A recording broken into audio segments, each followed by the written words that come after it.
एक लीला भई गोवर्धन में, एक गोपी, यही कलयुग की बात है और ज्यादा नहीं, 450 वर्ष पुरानी घटना।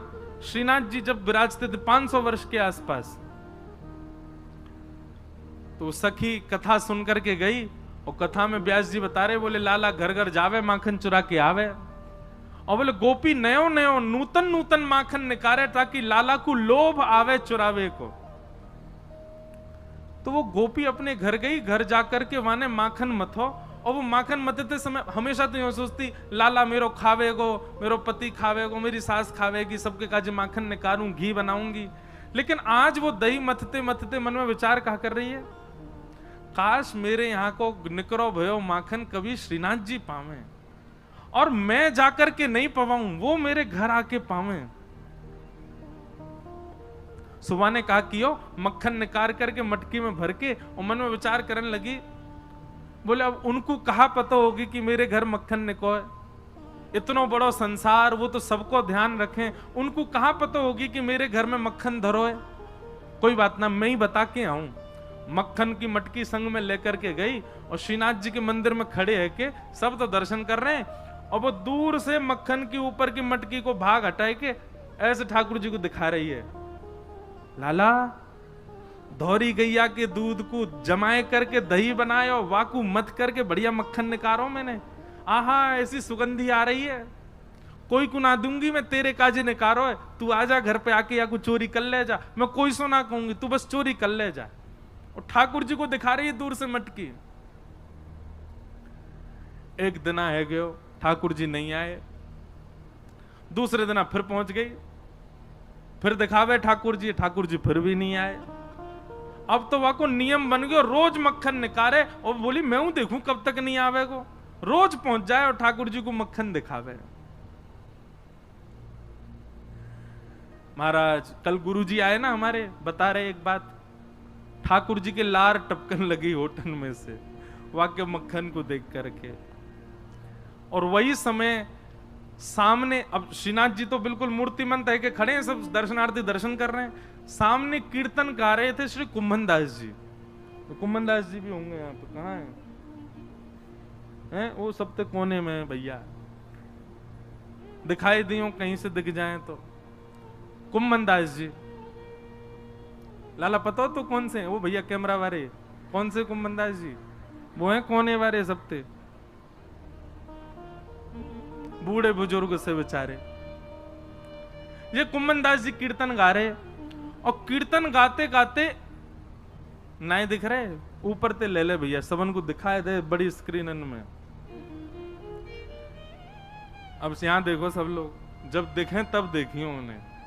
तो कुंभन दास जी कीर्तन गा रहे, और कीर्तन गाते गाते कहा देखो ठाकुर जी के लार टपक रही है यहां ते, और लार टपकती देख के श्री कुंभन दास जी मन में सोचने लगे, हो जय जय को कछु भोजन को मन कर रो दिखे। तो ठाकुर जी इन अष्ट सखाओं से बात करते थे। तो जैसे पर्दा आयो, कुंभन दास जी पर्दा के भीतर झांक के बोले, जय जय कहा भयो, कैसे लार निकल रही है? तो ठाकुर जी बोले, एक गोपी आवे, रोज आवे, और रोज मटका में मक्खन लेके आवे, दूर से मुंह दिखावे, और मुंह को लोभ दे के जावे, तो या को पाके जा, या को पाके जा। दिखे कुंभन दास? हाँ भैया अब हटाए तो बस, दिख गए ना। अब सोचो ये कैसे बूढ़े बुजुर्ग से, इनसे ठाकुर जी लीला करते। अब ये पूरी वृत्तांत जो मैं आपको बता रहा हूं ना, यही रास है, इसी को ही रास कहते हैं। हम आप सबन को ठाकुर जी ऐसे ही दिखाई दे रहे हैं, ये रस है, लेकिन कुंभन दास जी को लार में दिखाई दे रहे हैं, ये रास है। हमारे राधा रमन लाल जी वृंदावन में सबन को ऐसे दिखाई दें तो वो रस है, लेकिन कभी कभी प्रसन्न हो जाए तो उनके दो दांत दिखाई दें, वो रास है, वो रास बिहारी ठाकुर जी हैं। ठाकुर जी अपनी लीला थोड़ी थोड़ी प्रकट करने लग जाएं, वही को रास कहमे। तो कुंभन दास जी बोले, जय जय कहा भयो, कैसे लार निकले? बोले, एक गोपी रोज आवे और मुंह को दूर से ही मक्खन दिखावे, यो के लाला आजा मेरे घर आके चोरी कर जा, और बता मुंह को लोभ दे के जा। भाई यो शर्म नहीं आ रही है, मैं परमात्मा मुंह लोभ दे रही है। कुंभन दास जी बोले, अरे ब्रज के लोग तो बड़े भोरे हुए, जय जय, कोई बात ना है, आप दूर से ही स्वीकार कर ले, दूर से ना मेरी लार यही मारे निकरी, अब तो मोरो खावे कोई मन है रो है। बोले हजारों वर्ष है गए भैया, कृष्ण लीला के बाद चोरी ना करी, मेरो बहुत जोर ते मन है रो है, बाग गोपी के यहाँ चलें, चल के चोरी करिए। कुमनदास जी बोले भगवान बन गए हो अब आप, दूर दूर से लोग दर्शन करवे आमे आपके श्रीनाथ जी रूप में, वहां के यहाँ जाके चोरी करोगे, पता चल गई तो कैसी निंदा होगी। ठाकुर जी बोले निंदा कम है हमारी, दुनिया चोर कह के बुलावे, और कहा निंदा होगी। निंदा की चिंता ना है, मुख तो भैया वह माखन खावे को मन करो। और वह गोपी को भाव इतना बढ़िया लगे, तुम मना तू मेरी जगह खड़े है कि देखेगो तेरे मुंह में लार आ जाएगी, ऐसा बढ़िया मक्खन निकाल के और दूर से दिखावे। कुमनदास जी बोले कहा करनो बताओ। बोले रात्रि में जैसी शयन है जाए मंदिर को, सोई तू पीछे खिड़की पे आ जाइयो, और मैं खिड़की से छलांग मार के बाहर आ जाऊंगा, तेरे कंधा पे बैठ के दोनों चलेंगे चोरी करके आवेंगे। कुमनदास जी बोले बड़ो बूढ़ो आदमी में मुंह पे चलो फिरो जाए ना है, आपको लेके कंधा पे कहां जाऊंगा मैं। ठाकुर जी बोले कुंभना तू बस एक बात, एक सूत्र अपना ले। बोले कहा शीघ्रता रखियो, बस देरी मत करियो, विलंब मत करियो, और जैसो मैं कहूं वैसो कर तो चलियो, बाकी सब मैं संभाल लूंगा, तू बस ले चल मुझे। रात्रि में मंदिर कपाट बंद है गए, शयन है गए, सब दर्शनार्थी अपने अपने घर चले गए, मंदिर के सेवायत सब चले गए। वास में कुमनदास जी मंदिर के पीछे खिड़की पर जाके खड़े भये और शयन के वस्त्र धारण किए, थोड़ी छोटी सी पाग पहन रखी है, गले में 2 माल धारण कर रखी हैं, बढ़िया गुलाब को इत्र लगा रखो, पीतांबरी पहनी। श्रीनाथ जी ने अपने मूर्तिमंत रूप को सचल बना लियो, हाथ पांव सब सीधे है गए ठाकुर जी के, और खिड़की से ऐसे निकल करके बाहर आए, कुमनदास के कंधा पे बैठ गए, दोनों पांव लटका लिए और सिर पकड़ करके ठाकुर जी ऊपर बैठ गए। अब तो छवि देखो कितनी सुंदर। अब ठाकुर जी कह रहे हैं कुम्भना हाँ यहाँ से सीधो चल, आगे पोखर आएगी बातें दाएं को मुड़ जाइयो, पर वहां ते आगे तो बाएं को मुड़ जाइयो। कुम्भनदास जी तुम कब हुआ है वाकई यहाँ? बोले मैं गयो ना हूं, वो गोपी रोज आके मुंह को बता के जावे कि मां मेरो घर है, आ जाइयो लाला। कुम्भनदास जी के नेत्रों में आंसू आ जाते, आहा कितने बड़भाग, ये लीला मेरे साथ घट रही है, मुझे अनुभव हो रहा है, कितना कितना सुख है मेरे लिए।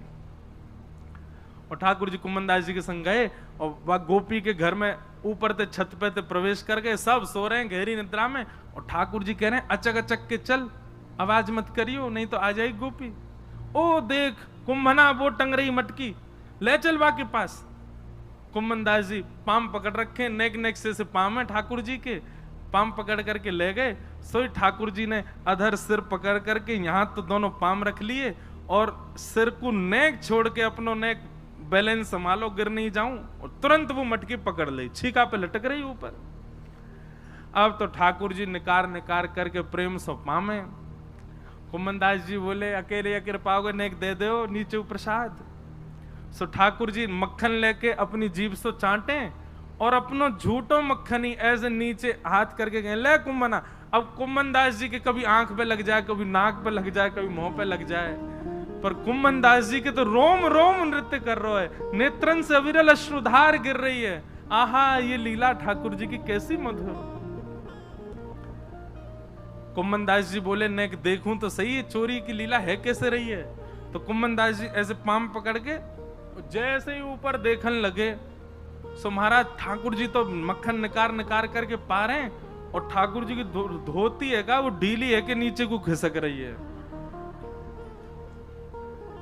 कुम्भनदास जी बोले जय जय जय जय संभालो, हो है जाएगी नहीं तो हो। जैसे ही कुम्भनदास जी ने कही, सोई ठाकुर जी ने 4 भुजा प्रकट कर ली, 2 भुजा से तो धोती पकड़ के खड़े और 2 भुजा से मक्खन चुरा रहे हैं। बोले चतुर्भुज भगवान की। कुम्भनदास जी बोले चतुर्भुज बहुत देखे लेकिन ऐसा नहीं देखो, 2 भुजान ते धोती पकड़ के खड़ो है और 2 भुजान से मटकी से मक्खन चुरा रहे है। और वह छवि को देख करके कुम्भनदास जी तो अपनो सब बेसुध है गए। ठाकुर जी के पाम वाम सब छोड़ छाड़ दिए। अब तो वो तो बिल्कुल महाराज ढीले से पड़ गए, बेहोशी सी आ रही है उनको देख करके कि ये लीला मेरे संग क्यों है रही है। ठाकुर जो ए कुंभना तू हिलकाई करो, ए कुंभना ऐसे मत कर मटकी गिर जाएगी। अब कुंभन दास जी तो मूर्छा में आ गए, ठाकुर जी के हाथ से मटकी गिर गई और जैसे ही फूटी घर के सबरे लोग चोर चोर चोर आ गए हो, चोर आ गए हो, चोर आ गए हो। कुंभन दास जी तो नीचे गिर गए, ठाकुर जी ने छींका पकड़ रखो, लटक गए ऊपर। लटके लटके ठाकुर जी ने देखी भाई आज पकड़े जाएंगे, तो जोर की एक छलांग मारी और ऊपर से भाज के महाराज ठाकुर जी तो भाज गए, कुंभन दास वहीं रह गो। इतने में ही गोपी आई। गोपी ने आके कही कौन चोर है, यहां में डंडा दो। 2-4 डंडा मार दिए महाराज, लेकिन कुंभन दास जी को कहां पीड़ा होनी। जब लालटेन जला करके देखी तो गोपी बोली ये तो कुंभनदास बाबा है, मंदिर में कीर्तन गावे।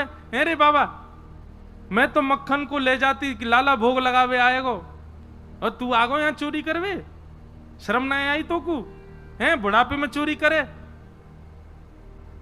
कुंभनदास जी के तो नेत्रों से आंसू बह रहे हैं। नेत्र खोल करके जब कहा कौन सी गोपी है तुम में ते जो मक्खन लेके जावे, तो गोपी बोली मैं हूं, मैं लेके जाऊं। मैं ही कहती लाला ते लाला का उदना आ जा, लाला तो आयो नहीं, जे बूढ़ो पड्डा आगो मेरे घर।